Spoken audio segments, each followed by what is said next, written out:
Alright, Gibson Day. As I was saying here before a guy door knocked our neighborhood for no reason at all. Moron. This is a 2025 Alex Lifeson, or Gibson Alex Lifeson AL-355. Was made at the Murphy Lab Custom Factory in Memphis, Tennessee. And it was worth $16,000. I'm actually completely kidding. This is a 1976 Gibson ES-355. This is the actual Alex Lifeson guitar, not the new one they made. This is the actual one. And today is Alex Lifeson's birthday. And in the past, I have done some very produced videos that are compiles of solos and various things I've done to celebrate the work of Rush on this channel from the Hemispheres playlist. And this year, for his birthday, I'm just going to sit down with this guitar and play a couple things for you. Maybe a couple things, maybe a few more things than a couple things.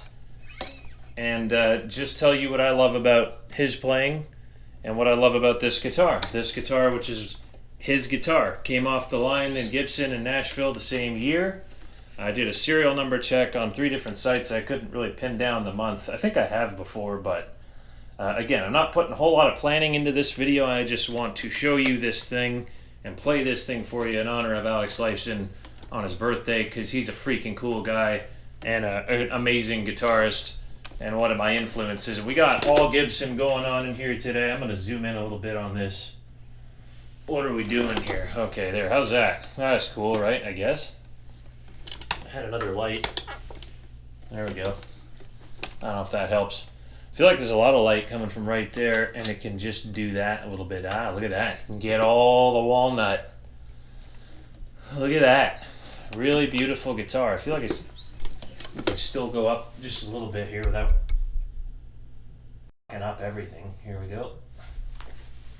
Alright, almost kicked over that thing. Alright. Also, this is my Rush shirt from the Snakes and Arrows tour. I'm wearing this because this shirt's the shirt I had on the first time I saw Rush back in 09. Actually, 08, July 22, 2008. I remember that. It was at the Molson Amphitheater in Toronto. And it was the second leg of Snakes and Arrows. And they played The Trees. And I was falling in love with that song, and I loved Natural Science, YYZ. So I didn't really listen to Natural Science much before then. I was 18, and that has nothing to do with whether or not I should have listened to it. It's just I hadn't really listened to it yet, and I always remember that riff from that day, and that was so cool. When I saw Alex play this, the big white version of this guitar for A Passage to Bangkok, I was like, man, I'd love to get one of those. So I finally got one. I bought this on would have been August 27th, Alex's birthday, 2012. I picked this up, just so happened to be the day of his birthday that I got a 76 Gibson ES-355. Back in the band I was in at the time, there was no, take a look at that. This is stereo out. So we made a stereo to mono cable so I could actually use this guitar. The bass player and I fiddled this together, and I still have it. So that's one cool thing about this guitar. I'm not going to get too over the top with the specs. I mean, you can Google it. Plus, there'll be some prick in the comments that tells me I said all the shit wrong. So YouTube has drawn the guitar Nazis lately, so they show up and they Heil all over YouTube and tell people what they think they need to know. This was the old pickguard tortoise shell, which combusted on stage once. I thought stuff was falling from the ceiling, and it was actually just the pickguard falling apart while I was playing this guitar. So I destroyed the original pickguard. So again, the guitar Nazis, if you're out there with your guitar pick SS collars, high collar, call me out for playing a note wrong in one of Alex's solos, or saying you play too many notes. So what we're going to do here, I don't really have a great pick. It's got some scrapes in it. That's okay. I haven't really played much today. actually at all. Let's get this baby on. Turn the gain back, turn the chorus off. Probably not going to get sound. That would be awesome right now to not get any sound. There we go. Sometimes it's...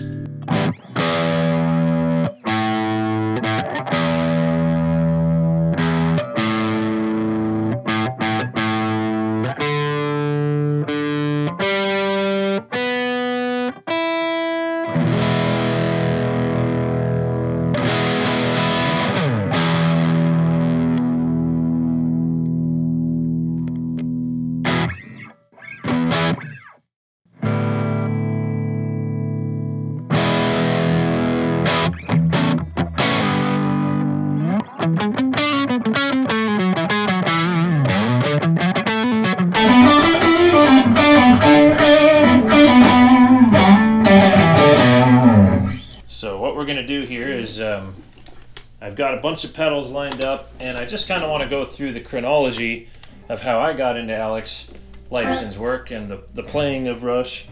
And I got a little bit of a left ear kind of thing, so it's kind of quiet in my head, so I may not hear like every single thing that you're hearing, which you're going to have to forgive me. I hear like a lot of strum in the right ear because I got the Rode here and I got the Shure running over there. So we're going to just kind of roll through the work that I liked the most, some of the first things that I heard when I was listening to Rush. And so the first song that I ever heard that I really loved from Rush, I was in art class. I remember being in 12th grade art and I had my headphones on, and it was a Farewell to Kings from different stages, and he had that big warbling chorus, which is in this pedal right here, the CE1 that he was using.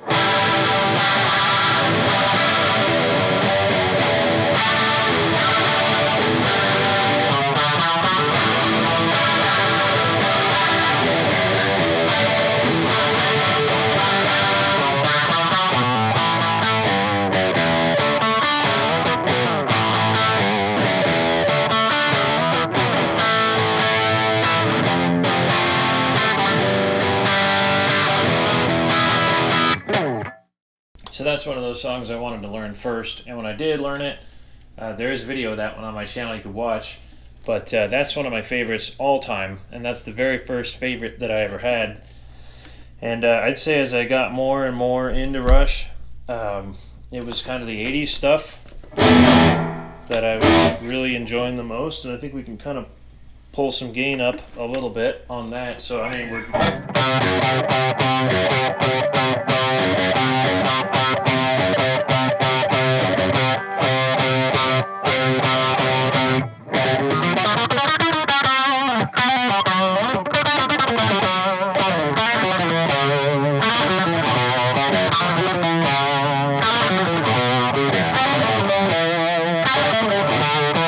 kind of get the drift there.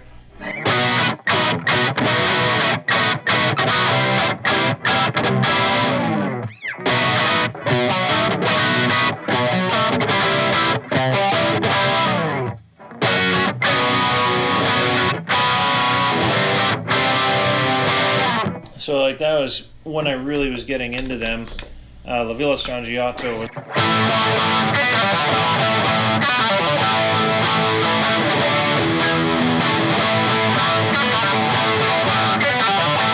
This guitar is meant to be played, man, and that's the thing. Those were the first three that were like guitar songs that really made me think like I want to sound like that. I want to be able to do that.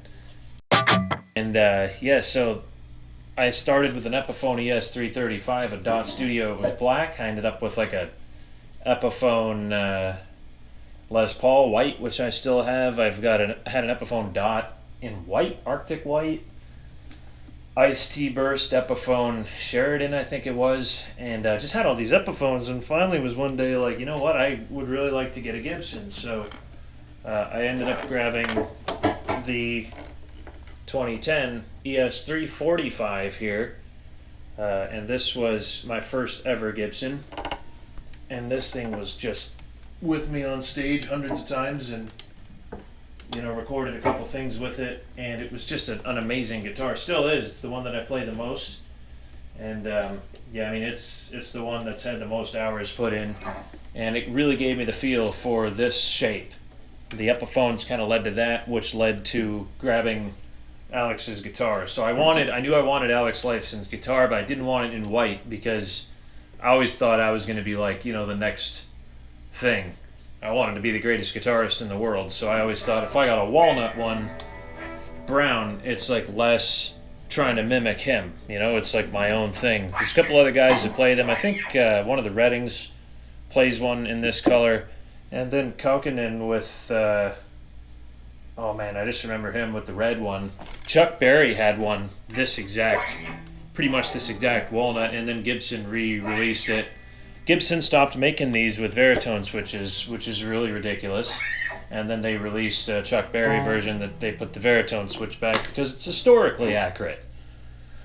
And then B.B. King, there's a really great video. I think it's when B.B. King is at, could have been at the prison, when he's playing a walnut, one of these, and I mean, it's got the big ivory bar on it, the Maestro trem, and I guess one thing to say about Alex Lifeson's is that you'll see a switch. I think he's got it like somewhere right in here. I should know. I had a picture of it up here. Let's see. And again, this is more of a video that if you don't like it, then there's a whole bunch of videos of girls with their hanging out that play guitar too, like death metal stuff that I'm sure you can go watch. And I'm sure there's a lot of men doing makeup tutorials that you can watch too if you don't want to watch a mid-70s Gibson. So it's your call. YouTube's a big place. You can do whatever you want on YouTube. And let's see here. So yeah, Lifeson's got, let's see here, Julian's auction. Julian, fucking Mr. Leahy. So Julian's auction, like right up here, it looks like Lerxst's got the switch. So what Lerxst's switch does, and this is what I've heard, not like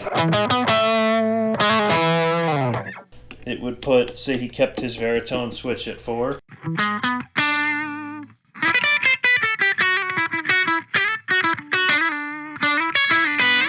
But he wanted to switch back to bypass instead of going over here and going, and then maybe missing it and landing on 2 and having to swipe through and miss, and he's quiet. Listen to the difference.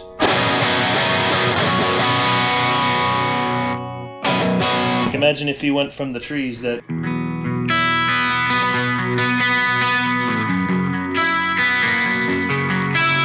and then he had to go back to his main sound. But he missed and landed on the second position. All of a sudden you're missing a whole lot of that grit from the bridge pickup. There's bypass and here's 2.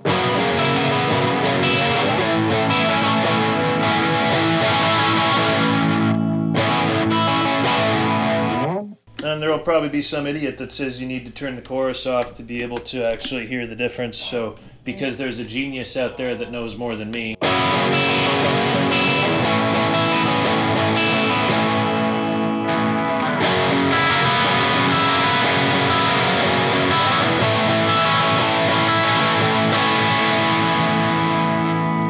Can't hear the difference, and you say you play guitar, don't play any more guitar. Buy a ticket, buy a beer, go sit and watch the band. Fucking moron. Anyways, so I'm going to kind of keep rolling through how I got obsessed with these guys and just started to, and really loved the Rush style of play. And one of the songs that I really liked was Anthem, and that was always a really great, fun song for me to play. And one cool thing about this guitar is every time this thing swings down, I would take the pick and tighten it. So if I don't need it for a song, I'll roll it back. But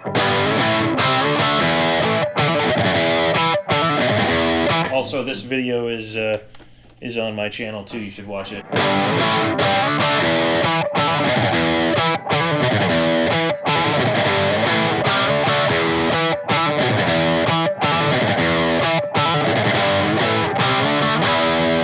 And when you have that old old mid-70s kind of sound going. You can get the phaser going too. We'll roll the gain back.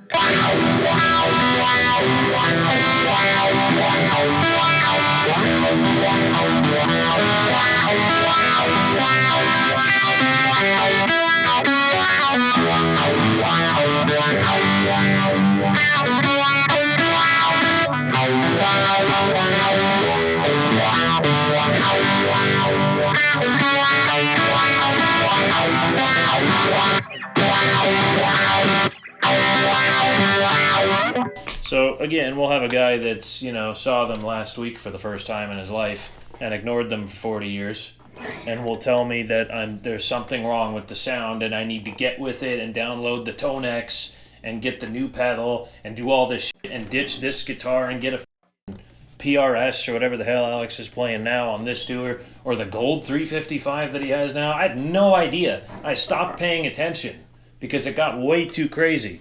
The Rush fan base just completely changed. When the first 5 years of this channel, before the tour was announced, everything was cool. Everybody's loving everything. And then I see, the comments on people's stuff completely change. And it's like the comments on Rush posts totally changed. And why that happened, I really don't know. I'll never, ever know or understand why that happened. Why everyone all of a sudden just changed that are Rush fans. I don't know. It's almost like something happened that everyone just changed, and everything you do is wrong now. So, because all these new fans that weren't there a long time ago when we were getting made fun of by college professors for loving Rush, I got made fun of by music professors in college, and I was told that Neil Peart wasn't a real drummer when I was in college. But I had a music teacher tell me that Neil Peart had no feel and wasn't a real drummer and couldn't swing.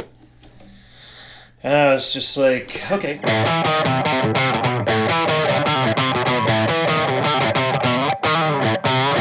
And I just didn't care because I loved Rush, and for a little while there, it was the people that loved Rush that took some heat over it. And now everybody loves Rush, and it's cool, and they're in the Hall of Fame, and they've had documentaries. And then Neil, unfortunately, passed away, which changed the entire trajectory. And there was that mourning period and that period of people that were like, man, that was a really epic band. I'll never get to see them play. Now the boys are back on the road, which is awesome to see them. And it's awesome that they're playing at Farewell to Kings, which is crazy because I never thought I'd hear that live. I mean, I really never thought I would see that. I'm going to go see them a little later in the tour. Yeah, I mean, it's a different type of fan base now. I don't know if anybody else has noticed that, because I definitely have. And I know there's a lot of other people that definitely have. Rush hasn't changed. They're the same amazing force of music that they've always been. But the fan base has definitely changed a little bit. And some of these videos, I mean, I'll get, generally supportive comments for like 5 years. But then again, I stopped kind of posting a lot of Rush stuff because people started just, I think, hating on me because I had this. Like, gee, sorry I saved up to be able to afford this. Sorry, random dumbass on the internet who didn't listen to the band for fucking 25 years, who's now angry that I have this. Sorry about that. I love this. I saved up for it. I researched it. I sweat and blood and teared over the guys playing, so it influenced me in my playing and my style and my phrasing more than any other player. And as I kind of grew with the guitar, Steve Howe, John Ackerman, there's a few other guys. Tony Iommi's up there, and so is Richie Blackmore with Deep Purple. There's a few guys, Jimmy Page, of course, Hendrix a little bit. There's a few that I won't say. Wes Montgomery is a big one for me. But there are some guitarists that I loved, and I started by first loving the guitar playing of Alex Lifeson, and then it grew into these other guys. But I want to play more, so one of the favorite early songs to play for me was some of that 2112 stuff, and we're going to get into that. Where do we want to start here?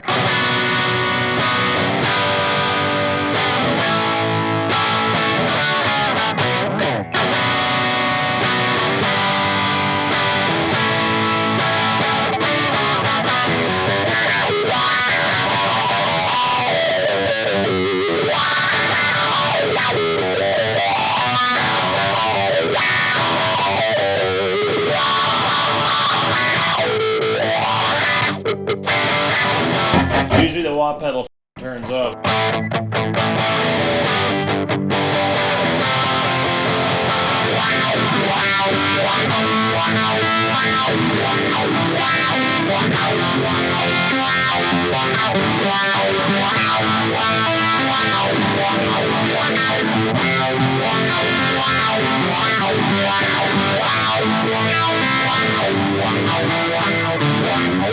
So all that kind of stuff was just amazing to me, and then you can kind of clean it up a bit.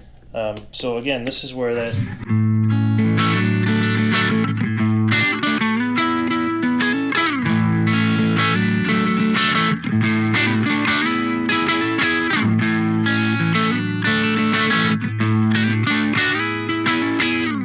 try it on the second.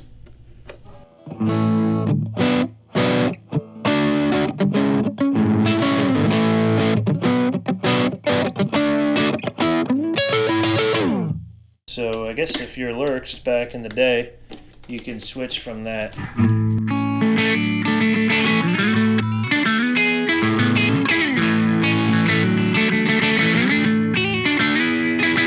Instead of going, landed on one, just boom, hit that one, switch back up, and then just hit that switch, boom, knock that one down.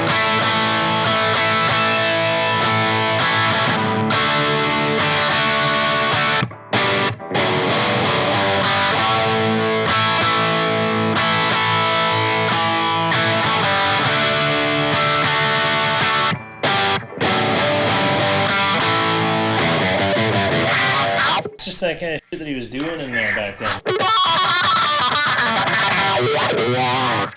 So 2112 had all that good stuff, and then you got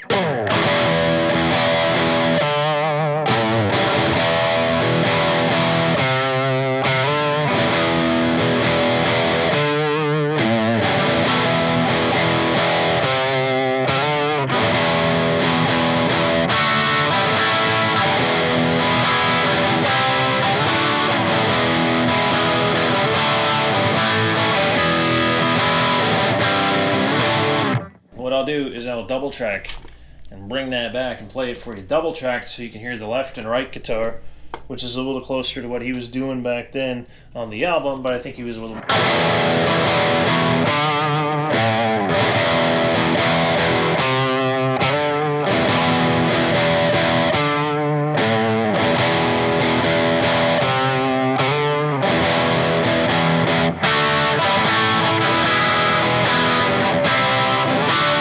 So then another thing you can do is with the gain rolled back a little bit, and you can, well, you know what, keep it at about where it was, and then bring that volume down on your actual pickup, because this is what Lerxst used to do, allegedly, and what he said in some interviews. I can't quote them. I'm sure you can find where that came from. So here's the difference of full 10 volume.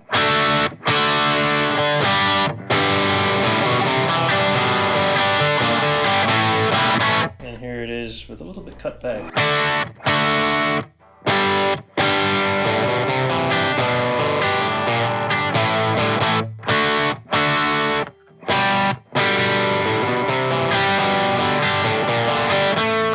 I think that chord is actually...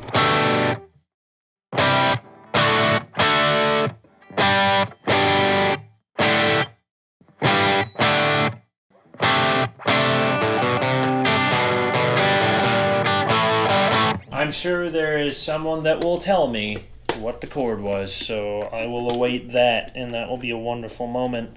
But yeah, I mean, this guitar can do it all. It's very much his sound, and his type came off the assembly line the same year as his. I don't know where else I'm going to go with this, but I just wanted you to see this thing in action a little bit and just talk about how much the guy means to me. So, well, I'm running out of battery, but...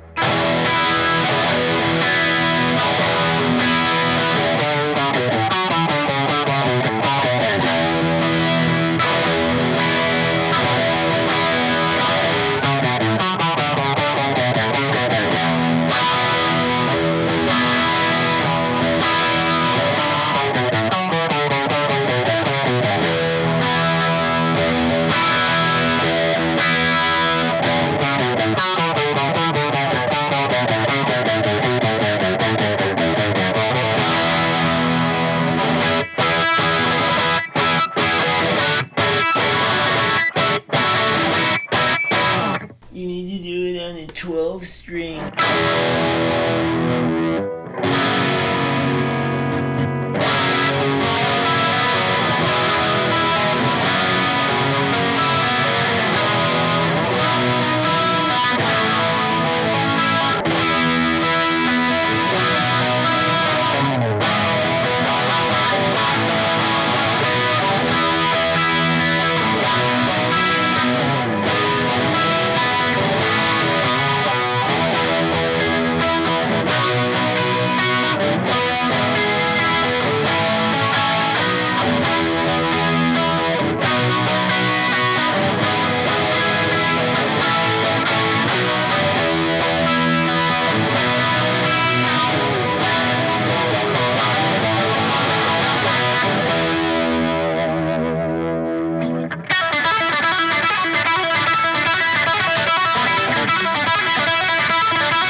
There's something else I was just thinking about from there.